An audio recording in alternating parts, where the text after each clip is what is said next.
endless love. I worship the Lord that gave his son, the son that shed his blood for everyone. I worship the Lord my God, even though some of you guys out there might be thinking, hey, he's mighty off. Use me, Lord. Use me now. Use me, Lord. I don't even care how. Take my hands and guide my faith, because in your arms I know I'm safe. Just say the word, Lord, and let me know, because I promise you, Lord, I will never let you go. Without you, my Lord, I know I'm lost, so I surrender it all at any cost. Use me, Lord. Use me now.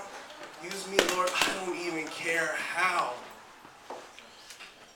My Lord, my God, I give you all that I am. I give you all that I can, though I'm only one man. Thank you.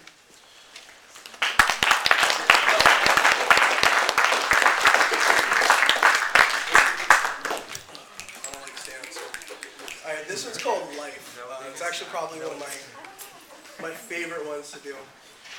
And it goes, I'm not going to sugarcoat it. Life is hard. Life is not a walk through the park. No, life is dark. Life isn't easy. No, life is not breezy. No, not by any means. Just look around and count the fiends. Count the users, the abusers, and the ones we as society have labeled the losers. Right? Now, how are we better than them? Wait. Are we better than them? Nay, I say, no way, no how, not then, not now. We are all sinners, but we are all the same. We're all sinners and we're all to blame. We are all at fault for our own misdoings and our own misdeeds. Jesus Christ knew it, so on the cross, he hangs and he bleeds. Can you fathom the pain that he went through? The death, the anguish, and the agony that he died for you? Because of the selfless act that Jesus has committed, the noose and the chains, they're no longer being fitted.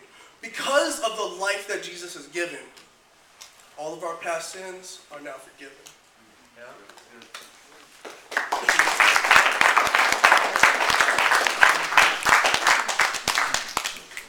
Get thirsty up here.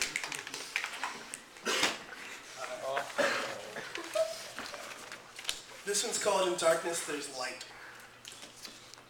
And this one's got kind of like a rap-esque feel to it. Beatbox. I'm just going to say this. I am African American. Like half, I think that's enough to constitute as black, right? Yeah. Oh, well. Anyway, so Black it's called In Darkness There's Light. Some days I want to curl into a ball and die, and I don't know why. I feel like these deep, dark feelings are going to get the best of me, even though I know it's not my destiny. Feelings like I'm being buried alive with no place to hide, no self-control. So I ask myself, where do I go? Why am I here? What is there to fear? When will these feelings finally flee from me? When will I finally have my mind set free? So I fall to my knees and I pray. And I'll pray all night, I'll pray all day, and I'll pray until I've lost the words to say. Because the only hope I have in this life is my Lord Jesus Christ. I know that he's right. He's the holiness and the love within it. Through Jesus Christ, I am redeemed of my sin. Thank you, guys.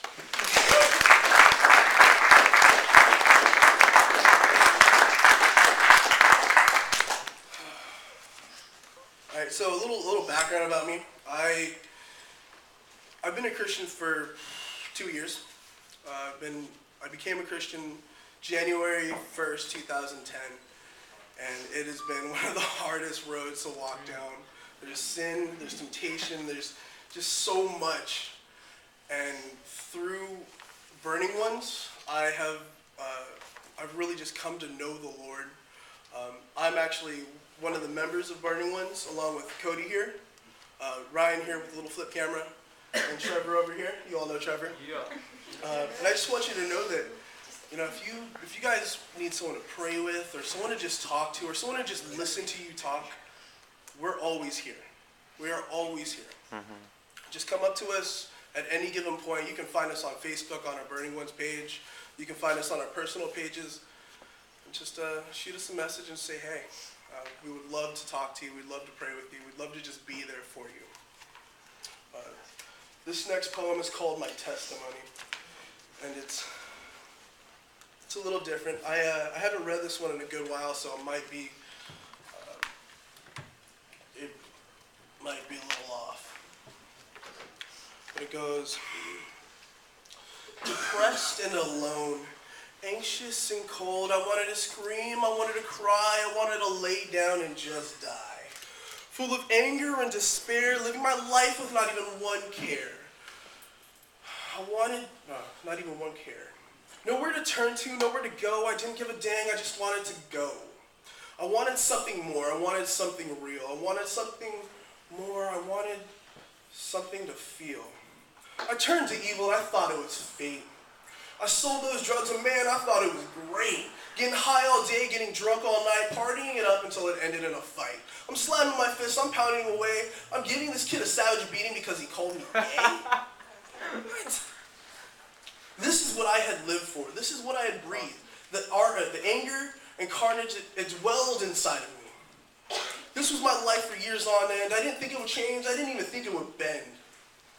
The only problem was, no matter how much I smoked, no matter how much I drank, inside I still felt fake. I still wanted to scream, I still wanted to cry, I still wanted to lay down, and I still wanted to just die. I was full of anger and full of despair. I was full of deep, dark feelings, and I tried not to care. Yeah, I had heard about God. I knew what he could do. I tried it once or twice before, but in an instant, I just knew. I knew it was time. It was time for me to give him my life. It was time for me to end all of this strife. Still drunk and stoned, laying in bed, I bowed my head, and I started to cry. Weeping away, I asked Jesus to enter my heart, and I asked him to stay. Jesus is now my drug of choice. He gave me a voice. He gave me a chance, and now it's my time to take a stance. It's my time to stand firm, put down my pipe, and give it all up to live a good life.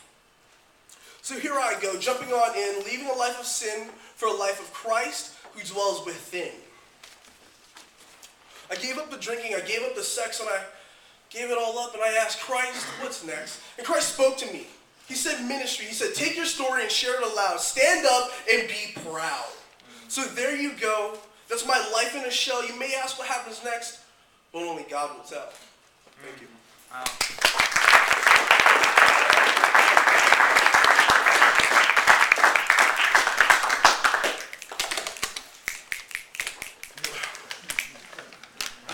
So I said earlier that being a Christian is one of the hardest things I've ever done in my life. Well, part of it is sometimes you just get so lost. You feel in your heart, you're like, I can never be good enough for God. And when I wrote this next one, this is exactly how I was feeling. And here we go. It's called Coming Back is the Hardest Thing Yet. As I sit here trying to write something meaningful and inspiring, I find myself at a loss. Not a loss for words, but a loss for the word. There was a day when I was lost in the word, but now I feel so absurd trying to write a rhyme when in all honesty, I'm just wasting time. And not my time, but God's time. I'm wasting the time he gave me on this earth. I'm wasting it, and in the time I've wasted, I could have given birth. I was once an active advocate for the word, but now I'm no more than a bird with a broken wing, thinking to myself, I'm grown. I can fix it. It'll heal. When in all actuality, I'm hoping someone will come along, pick me up, and with enough love and affection, my broken wing will heal. But instead of a bird, I'm a grown man that can barely stand. And instead of a wing, I have a broken heart. Not broken in the modern sense, mind you, but broken in a biblical sense. Like I said, I was lost in the word, but now I'm lost in the world. Lost in parties, money, and girls. Lost in this sinkhole we only know as the world. I've been lost for so long, I don't remember what it feels like to be found. But here I am, feet planted firmly in this ground. I'm ready to start this journey. I'm ready for this trip to begin. I'm ready to stand up and finally say no to sin. I'm ready on the outside, but am I ready within? The quick answer is no. I'm not ready. I'm in no way, shape, or form ready. But I have faith. It may not be a lot, but it's there. It's not something I can see, touch, or hear, but I know in my heart that Christ is near. Christ saved my life from my stepfather's knife on that dreadful night when he took the life of my mother and my brother. Christ saved my life. He saved me years later from myself. He saved me from the drugs. He saved me from myself. Christ saved me from who knows what else. Thank you.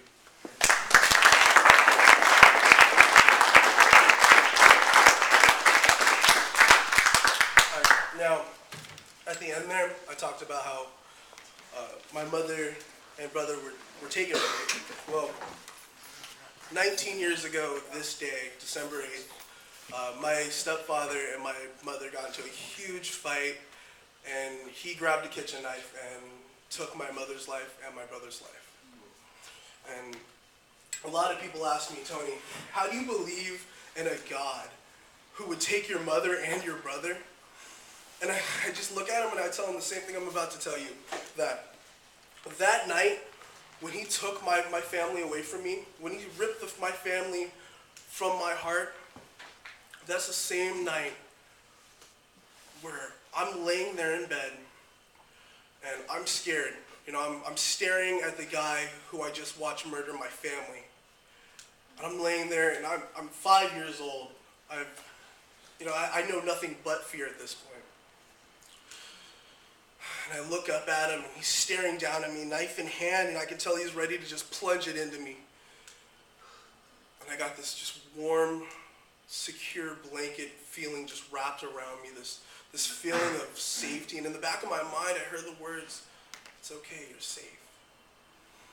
And then I drifted off to sleep. I woke up after that the next day, and the first thing I saw was my brother lying there dead, blood everywhere. I walked out of the living room to find my mom. And because of that warm blanket, that warm comfort, that warm sense of security, I know there's a God out there that loves me. I know that there's a God out there that loves each and every one of you. Because of that, I know that I'm here for a reason, for a greater purpose. I don't know what that purpose is, but I know that God gave it to me, and I'm going to honor him every day I can. That being said, this next poem is called Weakness. This is actually my last one for you guys. I hope you enjoy it. It's called Weakness. Weakness. Weakness. Weakness is no more than a two-syllable word used to describe one's innermost fears and lack of strength. Now let's break this thing down. Strength. What is strength? Is strength the ability to lift up heavy objects, or is strength the ability to stand up against evil and object? Now what about inner strength? You know, the strength to reach deep down inside to find the motivation not to hide, to find the motivation to do the things you need to do to better you, ridding yourself from the things holding you back from becoming a better you. Now what about innermost fears? You know, the fears that have been buried deep down inside for countless years. Now my fears may be different from your fears, but nevertheless they are our fears. Now these are the type of fears that can bring even the fiercest of warriors down to tears. These are the things we've been ducking and dodging for who knows how long, but because of them we cannot stand up and be strong. Simply put, we have lost the motivation to stand up and be strong. I don't know about you, but I'm not a fan of this trend. In fact, I think it's high time we take a stand and it ends. Now who's with me? Who's ready to stand up and put an end to these fears? Who's ready to stand up and put an end to the tears? Who's ready to rise up and put an end to this weakness? Who's ready to find our true strengths and carry on? Who's ready to put a much awaited end to this weakness and finally move on and be strong? Thank you.